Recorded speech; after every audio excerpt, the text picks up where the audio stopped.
मैं जयकृष्ण गोस्वामी एक खोरिया राजकुमार का कहानी सुनाने के लिए जा रहा हूँ। एक नगर में एक राजा रहता था। उस राजा को एक बेटा था। वो बेटा बहुत दुलारा था। राजा अपने बेटे का पढ़ाई लिखाई पे बहुत ध्यान दिया करता था। धीरे धीरे राजा का बेटा राजकुमार जवान हो गया। जवान होने के बाद राजकुमार सारा कारोबार को संभाल लिया। राजकुमार का मकान बन रहा था। मकान जब बन रहा था तो उस घर में बरही काम कर रहा था। तो बरही को देख देख करके कुछ काम सीख लिया। तो राजकुमार ने एक लकड़ी का बंदूक बनाया। लकड़ी का जब बंदूक बनाया तो राजकुमार का माँ पूछा, बेटा ये बंदूक किस लिए बनाया है? बोला, माँ मैं राजा को मैंने गोली मारने के लिए ये बंदूक बनाया हूँ। बोला, क्या? बोला, हाँ माँ, राजा को मैं गोली मारने के लिए बंदूक बनाया हूँ। ये बात इधरों से राजा ने सुन लिया। बोला, क्या मेरा बेटा मुझको गोली मारेगा? बोला, हाँ मैं आपको गोली मारने के लिए ये बंदूक बनाया हूँ। राजा ने उसे शराब दे दिया। जाओ बेटा, तुमको कुष्ठ रोग हो जाएगा। आज से तुम खोरिया राजकुमार कहलाने लगेगा। राजकुमार ने सोचा, मेरा बाप मुझे शराब दे दिया कि तू खोरिया राजकुमार हो जाओ, मुझे कुष्ठ रोग हो जाएगा तो अपने राज में कैसे मुँह दिखाऊंगा। राजकुमार वहाँ से चल दिया। जाते जाते जाते जाते जाते जाते एक राज से दूसरा राज चला गया। वो जाते जाते दूसरा राज जब चला गया तो एक बरही के दरवाजे पे वो रात में बैठ गया। तो बरही से बोला, भाई मैं रात भर यहीं विश्राम करूँगा, मुझे भी थोड़ा सा खाना खिला देना। अब राजकुमार की सुंदरता को देख करके बरही का मन छौपांच होने लगा कि मेरी छोटी बेटी जो है वो बहुत खूबसूरत है। इस राजकुमार से शादी कर दिया जाए तो बहुत सुखी संपन्न होगा। ये लड़का देखने में राजकुमार के समान है। उस बरही के पास 4 लड़का था। वो चारों लड़का रात में जब इकट्ठा हुआ तो बरही के बाप ने बोला, देख रहा है ये लड़का कितना सुंदर है, यहाँ आया है, इससे अपने बहन का शादी कर दो तो बहुत सुखी संपन्न जीवन व्यतीत करेगा। बोला, नहीं नहीं, अनजान लड़के से शादी नहीं करना है, पता नहीं इसे क्या होगा नहीं होगा, कौन देखा है। तो पितामुख कन्यादान होता है।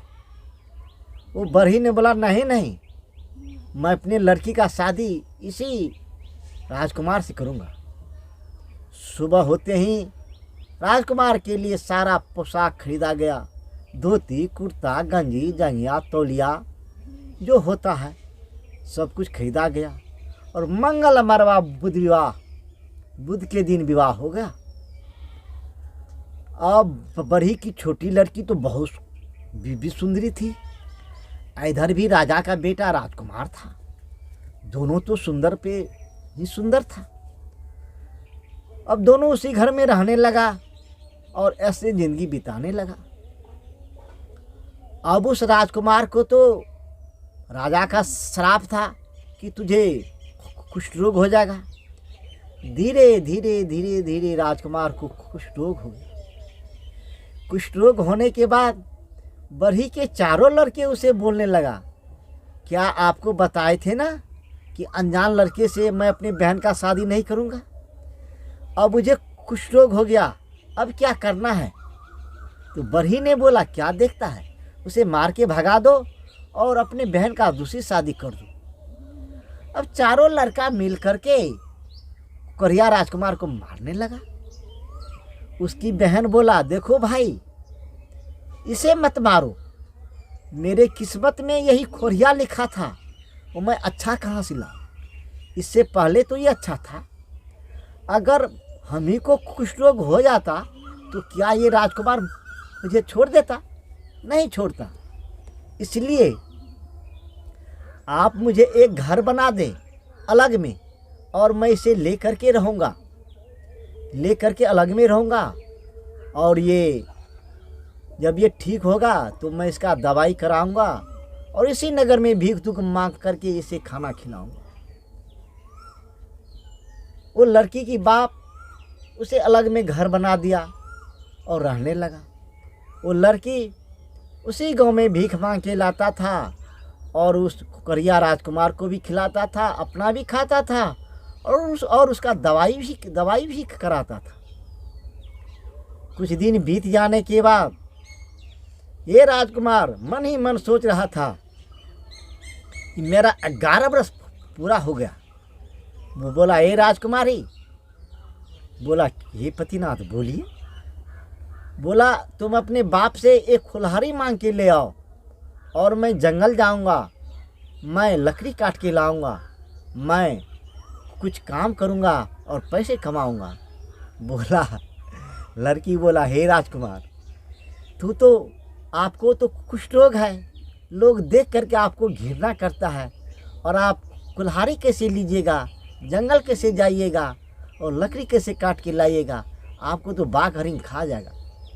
बोला, हे राजकुमारी, मेरे ऊपर तूने विश्वास करो, मुझे कोई बाघ हरिण नहीं खाएगा, और मैं जंगल से लकड़ी काट के लाऊंगा और तुम्हारे भाई बाप से अच्छा सामान बनाऊंगा और राज दरबार में बेच करके मैंने बहुत पैसे कमाऊंगा और मैं फिर से राजकुमार बन जाऊंगा। ये बात सुन करके राजकुमारी अपने बाप के पास गया और बोला, पिताजी, एक कुल्हाड़ी दे, एक आरी दे, एक रंडा दे, एक रुखान दे। मेरा खोरिया जंगल जाएगा और लकड़ी काट के लाएगा और अच्छा सामान बना के बेचेगा। उसका बाप डांटने लगा, तू मूर्ख है क्या? वो कोरिया कैसे जंगल जाएगा, और बाघ हरिण दौड़ेगा तो वो भाग नहीं पाएगा, उसे खा जाएगा, तू विधवा का विधवा हो जाएगा। बोला, नहीं पिताजी, उसे बाघ हरिण कुछ नहीं खाएगा। वो कोरिया राजकुमार बोलता है कि मैं जंगल जाऊंगा, लकड़ी काट के लाऊंगा, मैं तेरे बाप भाई से अच्छा सामान बना के बेचूंगा और बहुत पैसे वाला बनूंगा। उसके पिता को अपने बेटी पे दया आ गया और एक कुल्हाड़ी, एक आरी, एक रुखान, एक रंडा, सामान बनाने का जितना औजार होता है अपनी बेटी को दिया। बेटी वो सारा औजार लेकर के कोरिया राजकुमार के पास आया। कोरिया राजकुमार कुल्हाड़ी कंधे पे लिया और लंगड़ाते लंगड़ाते लंगड़ाते लंगड़ाते जंगल की ओर चल दिया। ये चारों भाई जंगल में लकड़ी काटने लगा। ये कोरिया राजकुमार सभी पेड़ से पूछने लगा, भाई रे, तुम्हें काटूं तो भला पेड़ कहीं बोले जो मुझे काटो। ओ चारों भाई जोर जोर से हंसने लगा। देखो, कोरिया पूछता है जो तुझे काटूं, क्या पेड़ कहीं बोलता है जो मुझे काट लो? कोरिया जाते जाते जाते जाते एक चंदन के पेड़ के पास गया और बोला, भाई रे, मैं तुम्हें काटूं? वो चंदन का पेड़ बोला, जो एक टहनी तू काट लो और अपने घर को चले जाओ। कोरिया ने 4 हाथ का एक चंदन का टहनी काट लिया और कंधे पे ले लिया और घर की ओर चल दिया। अब उस बड़ी की लड़की कोरिया का आशा पेरा देख रहा है। देखते देखते रोते रोते वो आधे रास्ते आ गया। आधे रास्ते आने के बाद कोरिया को देखता है एक कंधे पे 4 हाथ का चंदन का टुकड़ा का लकड़ी और एक कंधे पे कुल्हाड़ी लिए हुए आ रहा है। वो लड़की ने चंदन के टुकड़े को अपने कंधे पे ले लिया और कुल्हाड़ी अपने कंधे पे ले लिया और कोरिया का हाथ पकड़ करके अपने घर आ गया। घर आने के बाद कोरिया धीरे धीरे उस चंदन का लकड़ी का 4 टुकड़ा किया। 4 टुकड़ा करने के बाद उसका 4 पौवा बनाया। 4 पौवा बनाया और उस लड़की को बोला, जाओ राजा के राज दरबार में इसे बेच लो। बोला, क्या मैं जाऊं बेचने के लिए? बोला, हाँ तुम जाओ बेचने के लिए। बोला, बेच के लाओ। बोला, इसका दाम क्या होगा? बोला, जाओ जो कोई खरीदने के लिए आएगा उसे बोलना कि पौवा का दाम पौवा ही कहता है। बोला, हाँ। तो उस राजा का ये आदेश था, जो सामान बिक जाए वो तो बिक ही जाए, जो नहीं बिका हो वो अपने खरीद करके अपने राज दरबार में ले आया करो। बोला, ठीक। वो लड़की 4 पौवा लेकर के राज दरबार में पहुंच गया और बेचने लगा। सारे आदमी, कुछ जो आदमी आता था उसे पूछने के लिए, तो पौवा का दाम क्या है? वो लड़की बोलता था, जो पौवा का दाम पौवा ही है। बोला, अरे सारे कुछ बिक गया और सभी लोग चले गए। रात के 9 बज गए। उसी समय राजा अपने सिपाही के पास घूमते घूमते वहाँ आ गया। बोला, ए लड़की, हाँ भाई, आदमी का सामान बिक गया और तुम्हारा सामान नहीं बिका। बोलो, इस पौवे का दाम क्या है? बोला, हे राजा साहब, इस पौवे का दाम पौवा ही बताता है। बोला, कितना दाम है पौवा? बोलो। बोला, मेरा दाम 1 लाख रुपए है। बोला, अरे 1 लाख रुपए? बोला, हाँ 1 लाख रुपए। बोला, ठीक है, तेरा काम क्या है? बोला, यहाँ से मुझे खरीद करके ले चलो और अपने पलंग के चारों पौवे के पास मुझे खड़ा कर दो और आपके ऊपर जो भी कठिनाई आएगा मैं सारा झेल दूंगा। मेरा काम देख करके कल सुबह तेरा दिल खुश हो जाएगा। राजा ने 1 लाख रुपए लड़की को दे दिया और चारों पौवा लेकर के अपने राजमहल चला गया। राजमहल जाने के बाद चारों पौवे को अपने पलंग पे लगा दिया और खाना पीना खा करके सो गया। इतने में रात के 11 बजे एक विषैला सर्प राजा को डसने के लिए आ रहा था। एक पौवा छूट करके उस सर्प को मार करके उसके ऊपर रखा था। दूसरा पहर रात में राजा का छत टूट करके राजा के ऊपर गिरने वाला था। एक पौवा छूट करके उसको छत को रोक लिया। तीसरा पौवा, एक सांड राजा को मारने के लिए आ रहा था, उसको मार करके उसके ऊपर पड़ा रह गया और एक पौवा उसके पलंग में लगा रह गया। सुबह होते ही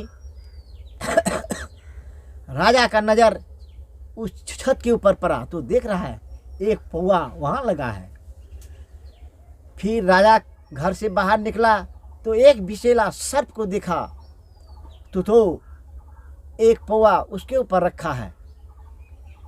उसके बाद जब बाहर गया तो दरवाजे पे जब खड़ा हुआ तो देखा एक सांड मरा है, एक पौवा उसके ऊपर है।